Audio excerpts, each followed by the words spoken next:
یہ دنیا کی زندگی کیا ہے؟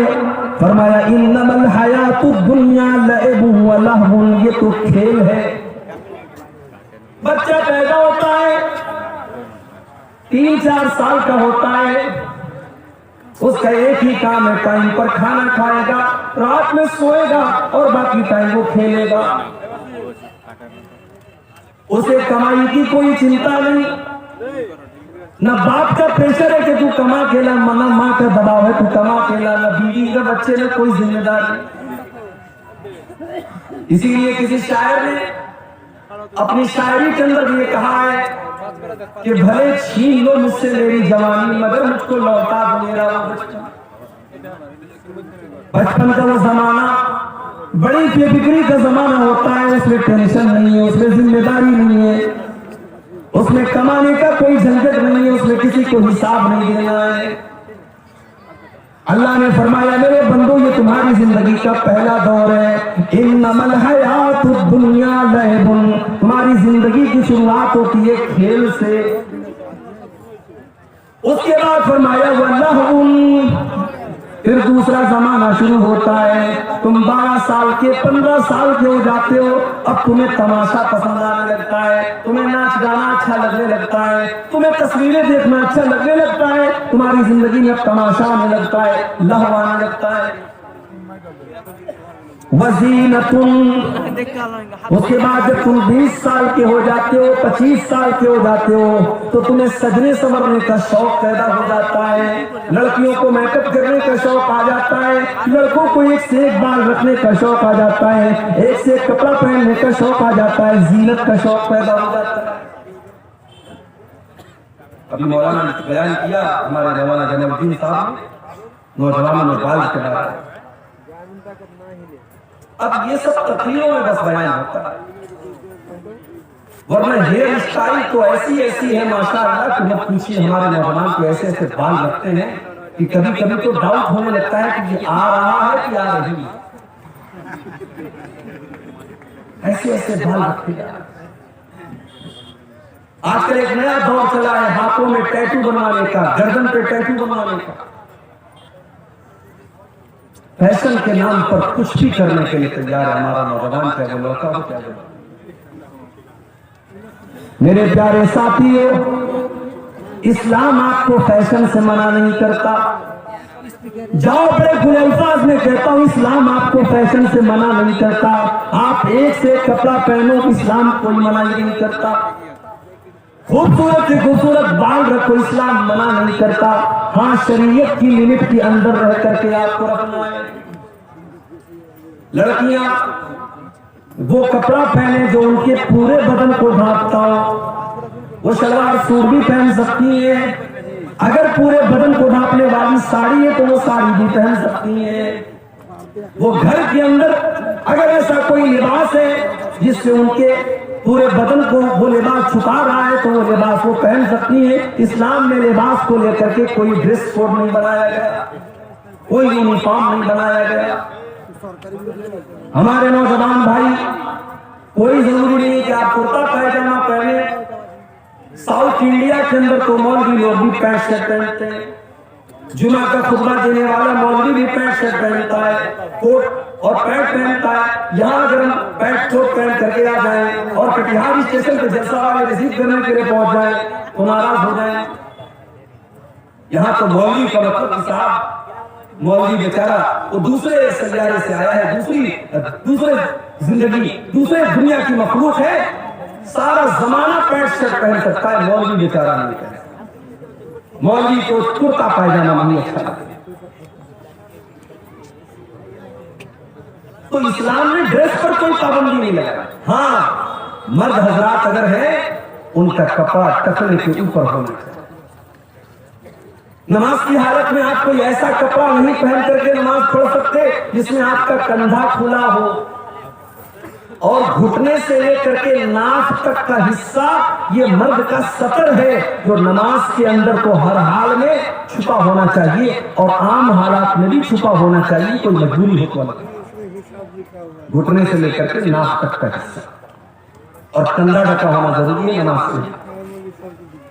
عورت نماز پڑھ رہی ہے تو اس کی ہتھیلی اور چہرے کو چھوڑ کر کے باقی پورا بدن چھپا ہونا چاہیے. ہمارے یہاں بہت ساری عورتیں ہاف آستین کا کپڑا پہنتی ہیں، اتنا ہاتھ ان کا کھلا رہتا ہے. معاف کیجیے، اگر آپ اس کپڑے میں نماز پڑھ رہی ہیں تو آپ کی نماز صحیح ہے. نماز کی حالت میں آپ کا کپڑا صرف ہتھیلی اور چہرہ کھلا ہونا چاہیے، باقی پورا بدن آپ کا چھپا ہونا چاہیے. تو اسلام نے پابندی کہاں لگائی میرے بھائی؟ آپ بال رکھو مگر انسانوں کے جیسا بال رکھو. یہ آدھا بال ہے اور آدھا ٹکڑا ہے، یہ کون سا بال ہے؟ یہ قضا ہے جس کو اللہ کے نبی نے لعنت فرمائی ہے. اور ہمارا نوجوان وہ سمجھ رہا ہے کہ بہت اچھے لگ رہے ہیں. کچھ نوجوانوں کو دیکھا کہ وہ کان میں بالی پہنے ہوئے ہیں، کچھ نوجوانوں کو دیکھا کہ وہ ہاتھوں میں کڑا پہنے ہوئے. سمجھ میں نہیں آتا یہ مسلمان ہے کہ غیر مسلم ہے. داڑھی تو ویسے ہی نہیں ہے، بال لمبے لمبے ہیں، کانوں میں بالی ہے، منہ میں گٹھا دبائے ہوئے ہے، ہاتھوں میں کڑا بھی پہنے ہوئے ہے. اب کیسے پتہ لگے گا کہ مسلمان ہے کہ غیر مسلم؟ اللہ نے فرمایا میرے بندو تمہاری زندگی کا ایک دور وہ بھی آتا ہے وزینتن، تم سجتے ہو سنورتے ہو، آئینے کے سامنے دیر تک کھڑے رہتے ہو، اپنے آپ کو سجاتے ہو سنوارتے ہو، اپنے چہرے پر کریم لگاتے ہو، اپنے سر کے اوپر تم تیل لگاتے ہو، اپنے ہیئر سٹائل پر تمہیں بڑا ناز ہوتا ہے. وزینتن تمہاری زندگی کا یہ تیسرا دور ہے. وَتَفَاخُرٌ بَيْنَكُمْ، اس کے بعد ایک اور دور آتا ہے جب تم ایک دوسرے کے اوپر فخر کرنے لگتے ہو. میں لاکھ روپیہ کما رہا ہوں، ارے تم تو 50,000 کما رہا ہے، میں تو لاکھ روپیہ کما رہا ہوں. تیرے پاس تو چھوٹا موٹا مکان ہے، میرے پاس تو میرے گاؤں میں سب سے شاندار مکان ہے، میرے پاس تو 4 ویلر گاڑی ہے، میرے پاس تو یہ ہے، میرے پاس تو وہ ہے. ایک ایسا دور بھی آتا ہے جب انسان کمپٹیشن کرنے لگتا ہے، جب مقابلہ کرنے لگتا ہے، جب پرتی اسپردھا کرنے لگتا ہے، جب ایک دوسرے سے آگے نکلنے کے چکر میں پڑ جاتا ہے.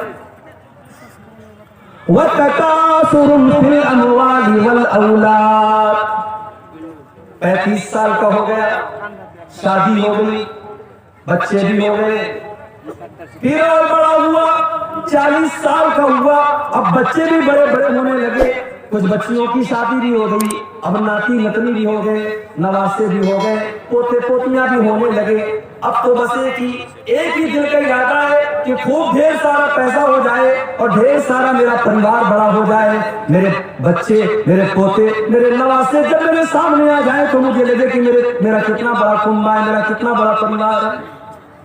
وَتَكَاثُرٌ فِي الْأَمْوَالِ وَالْأَوْلَادِ، میرے بندو جب تم بڑھاپے کو پہنچ جاتے ہو تو اب تمہاری زندگی کا بس ایک ہی مشن ہے کہ ڈھیر سارا مال ہو جائے اور ڈھیر سارے بچے اور اعلیٰ اولاد ہو جائے.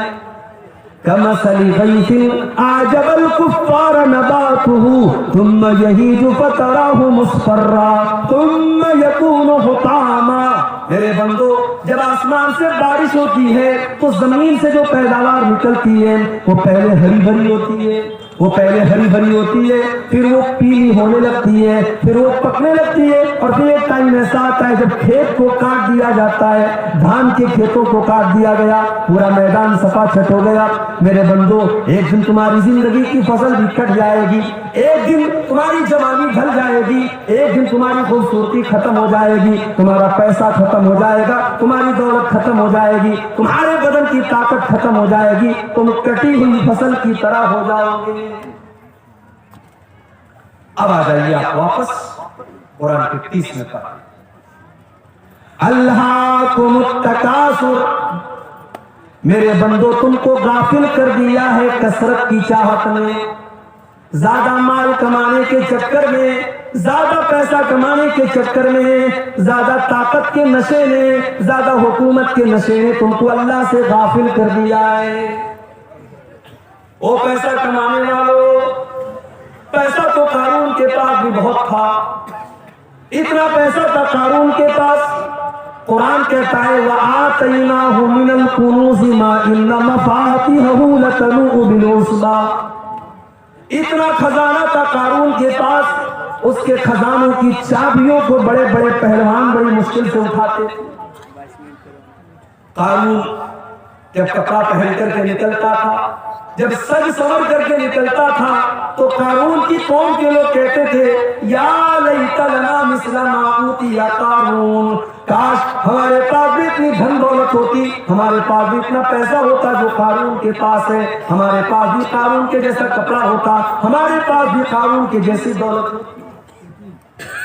او میری پیاری ماں بہن، آج دوسروں کے کپڑے دیکھ کر کے تم اپنے شوہروں کو آ کر کے سناتی ہو میری سہیلی نے ایسا کپڑا خریدا، میری پڑوسن نے ایسا کپڑا خریدا، میری سہیلی کے شوہر نے اس کو ناک کی کیل دلائی، اس کو کان کی ایئرنگ دلائی۔ تم کو اس سے کوئی مطلب نہیں، شوہر بیچارہ کہاں سے کما کر کے تمہاری گھر گرہستی جتا رہا ہے، تمہارا پریوار چلا رہا ہے، تم دوسروں کا کپڑا اور دوسروں کا زیور دیکھ کر کے اپنے شوہروں کو پریشان کرتی ہو۔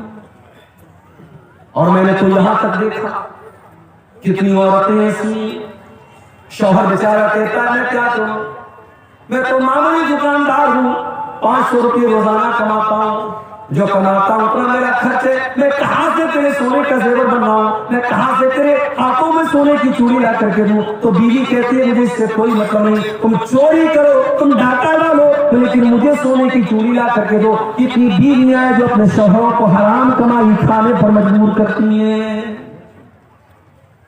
میری پیاری ماں اور بہنوں، مجھے اچھی طریقے سے سیمانچل کے جلسوں کا پتہ ہے، پنڈال میں جتنی عورتیں اس سے زیادہ تو آپ کو سڑکوں پر مل جائیں گی۔ مجھے اچھی طریقے سے پتہ ہے کہ آپ جلسوں کے اندر بھی کیا مزاج آپ نے بنا کر کے رکھا ہے۔ اللہ کے واسطے میری پیاری ماں بہنوں، کبھی اگر موقع ملے تو اپنے نبی کی بیویوں کے حالات بھی جا کر کے دیکھ لینا، انہوں نے کیسی زندگی گزاری ہے، انہوں نے کیا کھایا ہے، انہوں نے کیا پہنا ہے، ان کی زندگی کیسی گزری ہے، ذرا نبی کے پریوار کی زندگی بھی آپ اٹھا کے دیکھیں۔ اماں عائشہ میرے نبی کی بیوی، ہم سب کی ماں ہے۔ اماں عائشہ اپنے بھانجے سے کہتی ہیں کہ اے میرے بھانجے عروہ، ہم 2 مہینے تک ہمارے گھر میں چولہا نہیں جلتا تھا، 2 مہینے کا چاند ہم دیکھ لیتے تھے۔ وَمَا يُوقَدُ فِي أَبْيَاتِ رَسُولِ اللَّهِ صلی اللہ علیہ وسلم النار، اللہ کے نبی کے گھر میں چولہا نہیں جلتا تھا۔ عروہ نے پوچھا خالہ جان، جب چولہا نہیں جلتا تھا تو آپ لوگ کیا کھاتے تھے، کیسے آپ کی زندگی گزرتی تھی؟ اماں عائشہ فرماتی ہیں الاسودان التمر والماء، اے میرے بھانجے ہم کھجور کھا لیتے تھے اور پانی پی لیتے تھے اور اسی پر گزارا کر لیا کرتے تھے۔ بڑی قربانیاں دی ہیں نبی کے گھر والوں نے، فاقے کیے، بھوکے رہے۔ ذرا نبی کے کمروں کا حال دیکھو۔ میں جب سیمانچل میں آج ایک مدرسے میں گیا، دیکھا کہ 300 بچیاں پڑھ رہی ہیں، مدرسہ چھوٹا سا ہے، ٹین کا شیڈ ہے، مٹی کا فرش ہے۔ میں نے دیکھا کہ آج کے دور میں جب لوگوں کے پاس اتنے شاندار مکان ہیں، آج بھی بہار اور سیمانچل کے اندر ایسے مدرسے چل رہے ہیں، یہ کتنی بڑی بات ہے۔ مجھے اللہ کے نبی کے کمروں کی یاد آئی جس کا ذکر حدیث کی کتابوں میں کیا گیا ہے۔ نبی کے کمرے کیسے تھے؟ حدیث میں آتا ہے مٹی کا فرش ہوتا تھا، کھجور کے پتوں کا اور کھجور کے درختوں کا پلر ہوتا تھا اور اس کا چھپر ہوتا تھا، ایک معمولی سا ٹاٹ کا پردہ لٹکا رہتا تھا اور چھت کی ہائٹ اتنی کم تھی کہ اگر ہاتھ اٹھایا جائے تو ہاتھ چھت سے ٹچ کر جاتا تھا۔ یہ چھوٹے چھوٹے کمرے تھے، یہ پیارے نبی کا کمرہ ہوتا تھا۔ یہ کمرے چھوٹے تھے، اس میں کوئی ماربل نہیں تھا، اس میں کوئی لائٹنگ نہیں تھی، اس میں کوئی ڈیکوریشن نہیں تھا، اس میں کوئی دنیا کے اعتبار سے کوئی خوبصورتی نہیں تھی، مگر اس کمرے کی یہ خاصیت تھی یہاں پہ قرآن کی آیتیں نازل ہوا کرتی تھی، یہاں جبریل امین آیا کرتے تھے، یہاں اللہ کا فرشتہ آیا کرتا تھا، یہاں اللہ کے پیارے نبی سویا کرتے تھے۔ جب عبد الملک بن مروان کا دور آیا اور مسجد نبی کو جب اور لمبا چوڑا کیا جانے لگا، جب اس کے وستار کی یوجنا بنائی گئی تو یہ طے کیا گیا کہ اللہ کے نبی کے کمروں کو توڑ دیا جائے۔ اس زمانے میں حضرت سعید بن مسیب زندہ تھے جو بہت بڑے تابعی تھے، انہوں نے کہا اے کاش میرے بس میں ہوتا تو میں منع کر دیتا کہ او لوگو اللہ کے نبی کے ان کمروں کو نہ توڑو، اللہ کے نبی کے ان کمروں کو ان کے حال پر رہنے دو، تاکہ آنے والی نسلیں دیکھیں کہ جناب محمد رسول اللہ کی بیویوں نے کیسے کمروں میں زندگی گزاری ہے، تاکہ آنے والی نسلیں دیکھیں کہ ان کے نبی نے کیسے زندگی گزاری ہے۔ او میری پیاری ماں بہنوں، آج آپ کے اندر صبر نہیں ہے، آج آپ کے اندر قناعت نہیں ہے، آج شوہر کو حرام کمائی کھانے پر آپ مجبور کر رہی ہیں، آج دوسروں کا ناخن آج دیکھ کر کے گنجوں کو دیکھ کر کے کہا جاتا ہے کہ دوسروں کو ناخن نکل جاتا ہے، آج وہ حالات ہمارے ہو گئے، دوسروں کی دولت دیکھ کر کے، دوسروں کے زیورات دیکھ کر کے، دوسروں کے کپڑے دیکھ کر کے ہمارے پیٹ میں درد ہونے لگتا ہے۔ اللہ کے نبی کی بیویوں نے ایک مرتبہ آپس میں میٹنگ کی، کہا کہ لوگوں کے گھروں میں تو بڑا پیسہ آ رہا ہے اور ہمیں وہی سوکھی روٹی مل رہی ہے، ہمیں جو کی روٹی مل رہی ہے، ہمارے پاس وہی پرانا کپڑا ہے، ہمارے پاس چھوٹے چھوٹے کمرے ہیں۔ اللہ کے نبی کی بیویاں اللہ کے پیارے نبی کے پاس آتی ہیں اور کہتی ہیں کہ اے اللہ کے نبی، اب ہمارا خرچہ بھی کچھ بڑھنا چاہیے، اب ہماری آمدنی بھی کچھ بڑھنی چاہیے۔ اے اللہ کے نبی، قیصر و کسریٰ کی جو بیگم ہیں ان کے تو بڑے ٹھاٹ باٹ ہیں، اے اللہ کے نبی ہم تو آپ کی بیویاں ہیں، ہم تو اس امت کی سب سے زیادہ عزت والی عورتیں ہیں، ہماری زندگی میں اور ہماری لائف اسٹائل میں بھی کچھ ایسا آرام ہونا چاہیے۔ اے اللہ کے نبی ہمیں سال میں جو خرچہ دیا جاتا ہے اس خرچے میں کچھ اضافہ ہونا چاہیے۔ ظاہر ہے نبی کی بیویوں نے اگر یہ ڈیمانڈ کی تو غلط نہیں، ان کا حق تھا، ان کا ادھیکار تھا، مگر اللہ نے قرآن کی آیت نازل کر دی، اللہ نے سورہ احزاب کی آیت نمبر 27 اور 28 نازل کر دی، یا ایھا النبی قل لازواجک ان کنتن تردن الحیاۃ الدنیا وزینتها فتعالین امتعکن واسرحکن سراحا جمیلا۔ اے نبی اپنی بیویوں سے کہہ دو اگر تمہیں دنیا چاہیے، دنیا کی چکا چوک چاہیے، دنیا کی دولت چاہیے، دنیا کا کپڑا لتا چاہیے، دنیا کا زیور چاہیے تو آ جاؤ، میں تم کو طلاق دے دیتا ہوں اور تم کو دنیا کی دولت دے دیتا ہوں، پھر تم نبی کے گھر میں نہیں رہ سکتی، تم نبی کے ساتھ نہیں رہ سکتی۔ وَإِن كُنتُنَّ تُرِدْنَ اللَّهَ وَرَسُولَهُ وَالدَّارَ الْآخِرَةَ فَإِنَّ اللَّهَ أَعَدَّ لِلْمُحْسِنَاتِ مِنكُنَّ أَجْرًا عَظِيمًا۔ لیکن اگر تمہیں اللہ سے محبت ہے، رسول سے محبت ہے اور آخرت میں اپنا گھر بنانا چاہتی ہو تو جیسے نبی کے گھر میں زندگی گزر رہی ہے ویسی زندگی گزارو اور کاٹ لو، اللہ تم کو جنت عطا فرمائے۔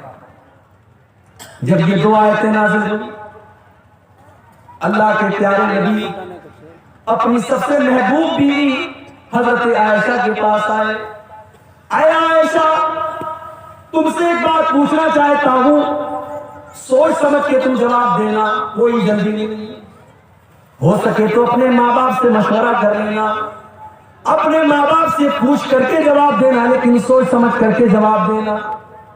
اے اللہ کے نبی کیا بات ہے، اتنا سسپینس کیوں ہے، یہ آپ اتنی شرائط کیوں لگا رہے ہیں، آخر بات کیا ہے مجھے بتائیے۔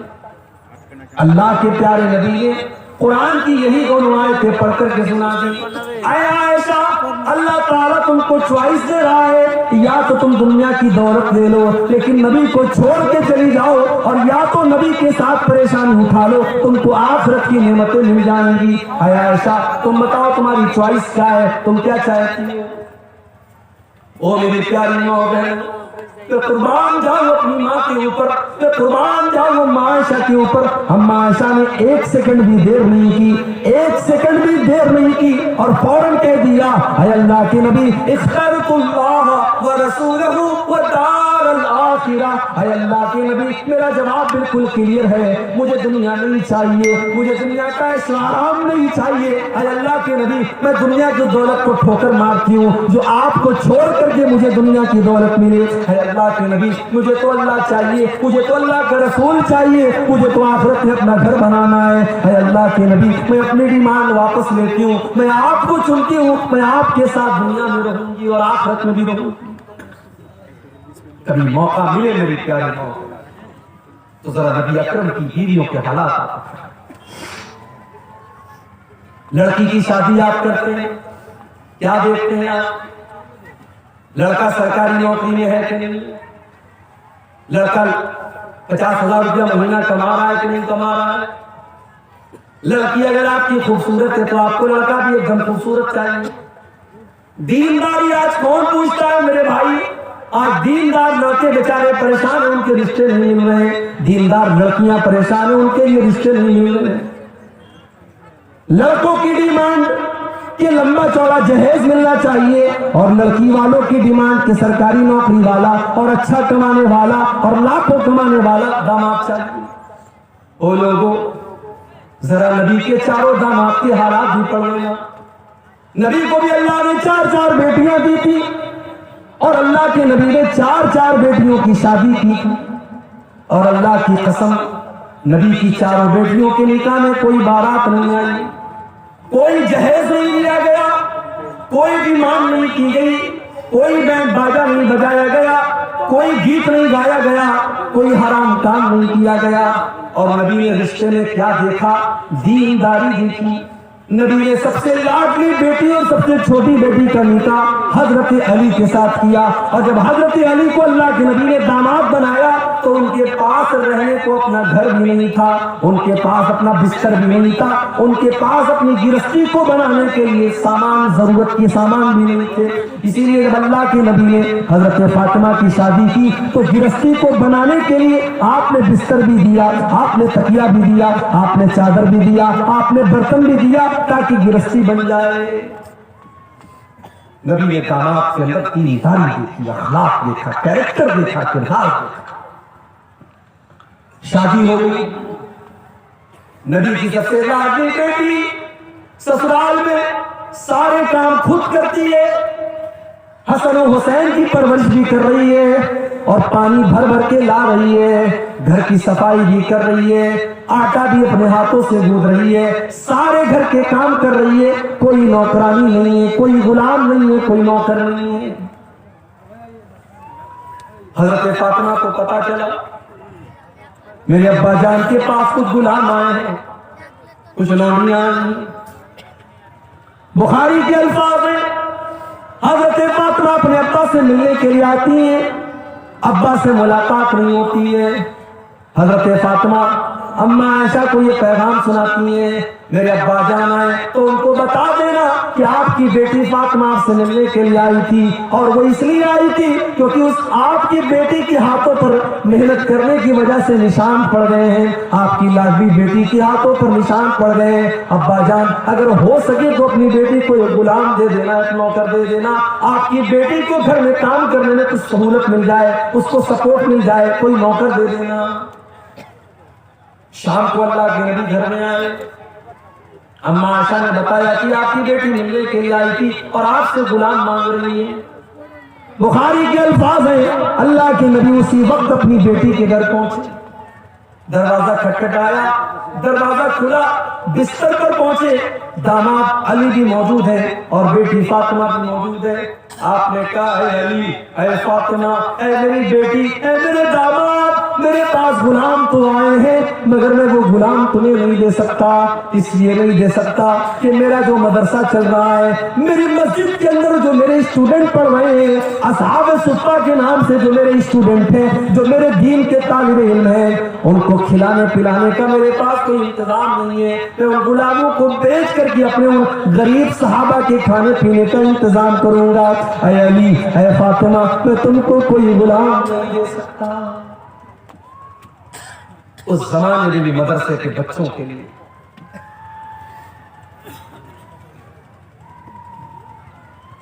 مدرسے کے بچوں کے لیے نبی نے چندہ کیا، اور آج بھی چندہ کرنا پڑتا۔ نبی نے اپنا پریوار اور اپنی فیملی کی ضرورتوں کو قربان کر کے اپنے مدرسے کو چلایا ہے، اور آج بھی کتنے مدرسے ایسے ہیں جو بڑی مشکل سے چلتے ہیں، اور بڑی مشکلوں کے بعد ان مدرسوں سے پڑھ کر کے کوئی عالم دین بنتا ہے۔ لوگوں کے گھروں میں لائن لگا کر کے جاگیر کا کھانا کھا کر کے یہ بچے 8 سال 10 سال کے بعد عالم بنتے ہیں۔ ان کی قدر کیا کرو میرے بھائی، ان کی عزت کیا کرو، یہ بڑی قربانیوں کے بعد عالم بنتے ہیں۔ یہ 1400 سال کا اتہاس رہا ہے کہ دین کے ادارے اور دین کے مدرسے آسانی سے نہیں چلتے ہیں. نبی نے اپنی بیٹی کا پیٹ کاٹا ہے, اپنا پیٹ کاٹا ہے اور اپنے مدرسے کو چلایا. کہا ہے میری بیٹی فاطمہ, میں تمہیں غلام نہیں دے سکتا, میں تمہیں نوکر نہیں دے سکتا, لیکن ہاں میں تم کو اس سے بہتر ایک چیز بتا دیتا ہوں.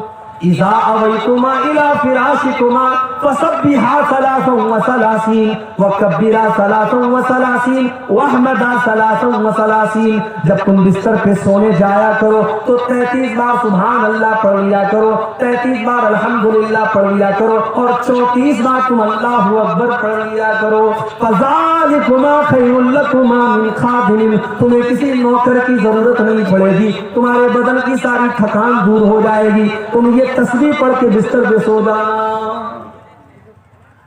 نبی نے اپنی بیٹی کو تسبیح سکھائی, اور ہم نے اپنی بیٹی کو کیا سکھایا ہے؟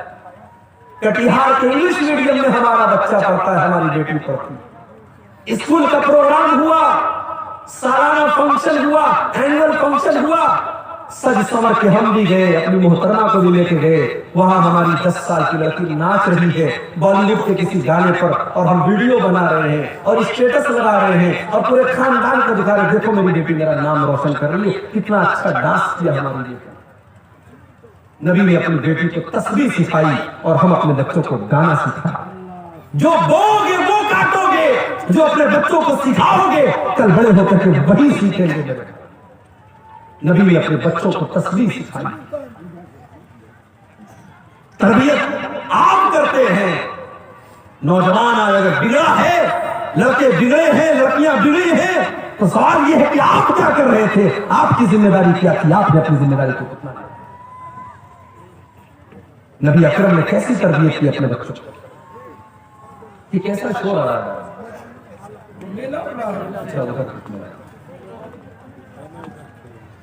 صحیح مسلم کے الفاظ ہیں, اللہ کے نبی اپنی بیٹی فاطمہ سے ملنے کے لیے جاتے ہیں. بڑے غور سے سننا میری ماں بہنوں, رات کا ٹائم ہے, شام کا ٹائم ہے, اللہ کے نبی اپنی بیٹی فاطمہ کے گھر پہنچے. دروازے پر پہنچے, کوئی چیز آپ کو نظر آئی, آپ کے چہرے پر ناگواری کا اثر ظاہر ہوا, کچھ ایسا تھا جو آپ کو برا لگا اور آپ واپس چلے آئے. بیٹی کو پتا چلا میرے ابا آئے تھے اور آ کر کے واپس چلے گئے. بیٹا ہوتا تو دھیان نہ دیتا, لیکن بیٹیاں بہت دھیان دیتی ہیں. بیٹیاں بہت دھیان دیتی ہیں. بیٹی تو اپنے ماں باپ کا چہرہ دیکھ کر کے پڑھ لیتی ہے کہ ابا ناراض ہے, اماں ناراض, ماں بیمار ہے, باپ بیمار ہے, بیٹی سسرال میں ہے, موبائل پر کال گیا, بیٹی کے ابو کی طبیعت بہت خراب ہے, وہ بیچاری اپنے سارے کام دھام چھوڑ کر کے دوڑی دوڑی آتی ہے کہ میرا باپ بیمار ہے, پہلے میں اپنے باپ کی حال چال لے لوں, اس کے بعد کام ہوتا رہے گا. بیٹا اسی گھر میں رہتا ہے, کام دھام کرتا ہے, باپ بستر پہ پڑا ہے, بیٹے کو فرصت نہیں ہے کہ اپنے باپ کو ایک نظر آ کر کے دیکھ لے, اس سے 2 منٹ بات کر. اس کے بعد بھی ہم لوگ بیٹوں کے لیے تڑپتے ہیں, اور بیٹیاں پیدا ہوتی ہیں تو ماتھے پر بل پڑ جاتا ہے.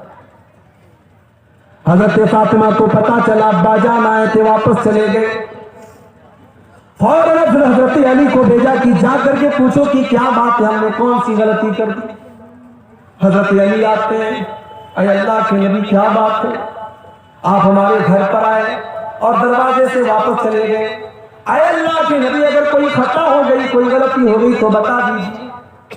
نبی اکرم نے کیا فرمایا, اے علی جب میں اپنی بیٹی کے گھر پہنچا میں نے دیکھا کہ میری بیٹی کے دروازے پر جو پردہ لٹک رہا ہے وہ بڑا ڈیزائن دار ہے. فرأیت علی بابہا سترا وشیا, میں نے دیکھا کہ میری بیٹی کے دروازے پر جو پردہ لٹک رہا ہے اس پر بڑے ڈیزائن بنے ہوئے ہیں, بہت بڑی تصویریں بنی ہوئی ہیں. اے علی مالی وللدنیا, جب میرا دنیا سے کوئی لینا دینا نہیں ہے, جب میں نے ساری زندگی دنیا سے اپنے آپ کو دور رکھا, میں نے دنیا کی رنگینیوں سے اپنے آپ کو دور رکھا, تو اے علی میری بیٹی فاطمہ کے گھر کے اوپر یہ ڈیزائن دار پردہ کہاں سے آ گیا؟ جاؤ میری بیٹی سے کہہ دو وہ پردہ ہٹا کر کے مدینہ کے غریبوں میں تقسیم کر دے. یہ ہوتی ہے, یہ نبی کی زندگی کی, یہ نبی کی صحابہ کی زندگی کی, یہ نبی کی اہل بیت کی زندگی. اللہ نے فرمایا الہاکم التکاثر، یہ مال و دولت کی چکا چوند نے تم کو اللہ سے دور کر دیا ہے۔